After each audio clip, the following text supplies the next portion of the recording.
Hello everyone. तो आज हम बात करने वाले हैं एबल और कैपेबल वर्ड के बारे में। बेसिकली इन दोनों शब्दों का अर्थ एक ही होता है, जैसे कि योग्य, समर्थ, निपुण, माहिर, ये सब होता है इन दोनों शब्दों के अर्थ, ठीक है। लेकिन इन दोनों का प्रयोग जो होता है उनमें बड़ा डिफरेंस है। कई बार इन दोनों शब्दों से जो है कंपटीशन के एग्जाम में भी क्वेश्चन पूछ दिया जाता है फिल इन द ब्लैंक्स के रूप में, और वहां पे दोनों ऑप्शन में रहता है, कैपेबल भी रहता है और एबल भी रहता है, और हमें वहां पे फिल करना होता है। अब सही नॉलेज नहीं होने के कारण हम लोग कई बार जो है वहां पे गलती कर देते हैं, हमारा मार्क्स कट जाता है और वहां पे सिलेक्शन से भी हम लोग कई बार पीछे हो जाते हैं। अच्छा, फिल इन द ब्लैंक्स के रूप में तो होता ही है, कई बार इससे क्वेश्चन जो है कॉमन एरर में भी आ जाता है, तो वो गलतियां हमारा एग्जाम में ना हो उसके लिए आइए हम इस एबल और कैपेबल के सही यूज को समझ लेते हैं, ठीक है। तो चलिए देखते हैं। टाइम जो है आपका बचे, इसके लिए मैंने ऑलरेडी लिखा हुआ है यहाँ पे। एबल जो वर्ड है मैंने तो पहले ही बता दिया कि इसका मतलब योग्य होता है, मैं इस काम को करने में योग्य हूं, इसका मतलब भी वही होता है, समर्थ भी होता है। तो एबल का यूज कब करेंगे? देखिए, जब मान लीजिए कि हम कोई काम करने में योग्य हैं और प्रेजेंट में यानी अभी हम उस काम को कर पा रहे हैं या कर सकते हैं, तो उस सिचुएशन में हम लोग क्या करते हैं कि एबल यूज करते हैं, यानी कि प्रेजेंट में फिलहाल अभी हम किसी काम को करने में योग्य हैं तो वहां पे हम एबल यूज करते हैं। वही अगर हम बात करें कैपेबल की, तो इसमें भी कोई आदमी किसी काम को करने में समर्थ ही होता है, लेकिन कब? वो फ्यूचर में। अभी मान लीजिए कि वो समर्थ नहीं है, लेकिन वो उसमें ये क्वालिटी है कि वो धीरे धीरे उस लायक बन जाएगा कि उस काम को कर सके। तो वैसे सिचुएशन में हम क्या कहते हैं कि वो आदमी क्या है, इस काम को करने में कैपेबल है, यानी कि उसमें क्षमता है, वो धीरे धीरे ट्राई करके उस काम को वो कर सकता है। तो जब फ्यूचर में हम किसी काम को करने लायक होने वाले होते हैं तो वहां पे कैपेबल यूज करते हैं। अभी प्रेजेंट में ही हम इस लायक हैं कि किसी काम को कर सकते हैं तो वहां पे हम एबल यूज करते हैं। कुछ एग्जांपल्स हैं, समझते हैं। देखिए, she is able to sing a song. She is able to sing a song perfectly after hearing it only once. यानी कि वो मतलब कोई लड़की है जो केवल एक बार किसी गाना को सुन लेने के बाद जो है वो परफेक्टली यानी अच्छे से उस गाने को वो गा सकती है।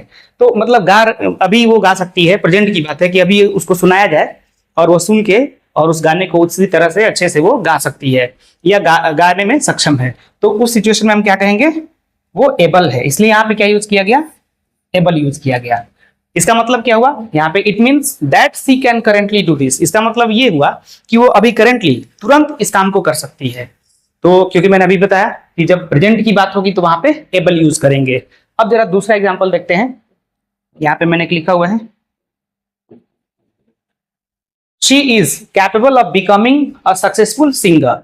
यानी वो योग्य है, चाहे समर्थ है, of becoming a successful singer, यानी एक सफल गायक बनने के लिए वो क्या है? समर्थ है, योग्य है। यानी अभी बनने के लिए ना समर्थ है, अभी बनी तो है नहीं, यानी योग्यता है उसमें बनने की, पर अभी फ्यूचर में बनने वाली है। तो इसलिए हम लोग यहाँ पे क्या यूज किए हैं जी?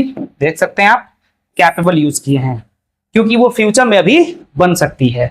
अब यहाँ पे देखते हैं, it means that she has the possibility of doing this in the future. इसका मतलब ये है कि उसके पास संभावना है ना, उसके पास संभावना है कि वो फ्यूचर में जो है इस काम को कर सकती है, मतलब फ्यूचर में वो बन सकती है या किसी काम को कर सकती है, ऐसा संभावना है। तो जब ये फ्यूचर वाली बात आ गई तो हम लोग क्या करेंगे? कैपेबल यूज करेंगे, ठीक है। अब थोड़ा सा और कुछ इसके बारे में देखते हैं, एक्स्ट्रा चीज। देखिए, यहाँ पे मैंने इंग्लिश में इसको समझा दिया है, मान लीजिए कि किसी को जरूरत पड़ा तो। Able, if someone or something, कोई आदमी चाहे कोई चीज, is able to do something, यानी कोई आदमी या कोई चीज किसी काम को करने में सक्षम है।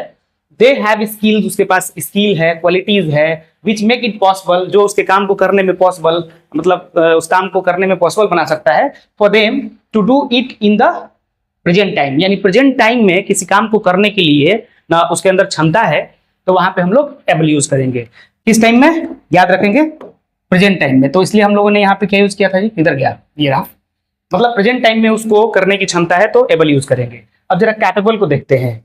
इफ अ पर्सन और thing is capable of doing something, मतलब कोई आदमी है जो समर्थ है किसी काम को करने में, ठीक है। दे हैव द एबिलिटी, उसके पास भी एबिलिटी है, मतलब इसमें भी क्या था? उसके पास क्वालिटी था, एबिलिटी था, इसमें भी क्वालिटी, एबिलिटी, कैपेसिटी, पोटेंशियल सब है उसको करने के लिए, लेकिन कब? फ्यूचर में करने के लिए है, मतलब कब? In future. और यहाँ पे इन द प्रेजेंट टाइम, यानी कोई आदमी है उसके अंदर क्षमता है कि अभी कर देगा, तो वहां पे एबल। कोई आदमी है, नहीं बोलते हैं कि अरे इसके अंदर प्रतिभा है, अगर ये मेहनत करेगा ना तो आगे बहुत जाएगा। मतलब ये बहुत तुम्हारे नहीं, हम लोग समझाने के टाइम में बोल देते हैं अरे तुम बहुत प्रतिभाशाली व्यक्ति हो, अगर तुम चाहो तो ना नौकरी पा सकते हो, अगर तुम चाहो तो बहुत कुछ कर सकते हो, पर अभी फ्यूचर में कर सकते हो। अब कोई पहले से ही कर ही रहा है तो वो तो कर रहा है, प्रेजेंट हो गया, तो इसमें भी सारी खूबियां हैं, एबिलिटी, कैपेसिटी, पोटेंशियल सब है, लेकिन फ्यूचर में करने की है इसलिए कैपेबल। और इसमें भी वही सारी चीजें हैं, लेकिन अभी वो कर सकता है इसलिए यहाँ पे एबल। ठीक है, तो ये एबल और कैपेबल था। एक और चीज है, लास्ट चीज देखिए, इसके बारे में ये भी है कि एबल और कैपेबल ये दोनों अपने साथ प्रेपोजिशन भी लेता है। कई बार ये भी होता है कि एग्जाम में क्वेश्चन आ जाता है फिल इन द ब्लैंक्स के रूप में, दो तरह का क्वेश्चन हो गया, एक तो एबल और कैपेबल फिल करने के लिए दे देगा, और एक ऐसा भी होता है कि कैपेबल या एबल किसी सेंटेंस में पहले से यूज हुआ रहता है, और यहाँ पे ये जो मैं यहाँ पे कर दे रहा हूँ ऐसे, यहाँ पे खाली जगह दे देता है और ऑप्शन में दे देगा, 4 ऑप्शन दे देगा। मान लीजिए कि यहाँ पे ये न दे आपको, ठीक है, ऑप्शन में दे देगा टू, इन दे देगा, ऑफ दे देगा, एट दे देगा, और क्या होगा यहाँ पे खाली जगह रहेगा। मान लेते हैं you must be able dot dot speak English for this job, ऐसे करके दे देगा। तो हम इसमें से क्या फिल करेंगे, एबल के साथ क्या लगेगा, तो वही मैंने यहाँ पे लिखा हुआ है कि एबल के साथ हम टू प्रेपोजिशन यूज करते हैं और कैपेबल के साथ ऑफ प्रेपोजिशन यूज करते हैं। तो क्योंकि हम यहाँ से जान चुके हैं कि एबल के साथ टू लगता है तो हम टू लगा देंगे। ठीक है, इसका हिंदी मीनिंग भी निकलेगा ना, you must be able to speak English for this job, यानी तुमको जो है इस जॉब के लिए, यानी इस नौकरी के लिए इंग्लिश में बोलने सीखना होगा, यानी योग्य होना होगा। मतलब आपको जरूर योग्य होना होगा अंग्रेजी बोलने के लिए, नौकरी पाने के लिए अंग्रेजी बोलने में। You are capable of better work than this, यहाँ पे ऑफ लगाया गया क्योंकि यहाँ पे कैपेबल है और हम लोग जान चुके हैं यहाँ से कि कैपेबल के साथ क्या लगता है, ऑफ लगता है। तो यहाँ पे भी ऐसे खाली जगह देके ऑप्शन में जो है 4 हमको मिल सकता है। तो ये हम लोग यहाँ से 2-3 चीज क्लियर कर लेंगे। एक तो ये कि कहाँ पे एबल लगाना है प्रेजेंट टाइम में, और कहाँ पे कैपेबल लगाना है फ्यूचर टाइम में। एबल के साथ प्रेपोजिशन टू लगता है, एबल टू, और कैपेबल के साथ ऑफ लगता है। तो ये बातें याद रखेंगे तो आगे चल करके हम लोगों को भी परेशानी यूज में नहीं होगा। ठीक है, इस वीडियो में बस इतना ही, मिलेंगे नेक्स्ट वीडियो में एक नेक्स्ट ऐसे ही इंटरेस्टिंग टॉपिक के साथ। तब तक इसे क्लियर रखें। Till then bye and take care.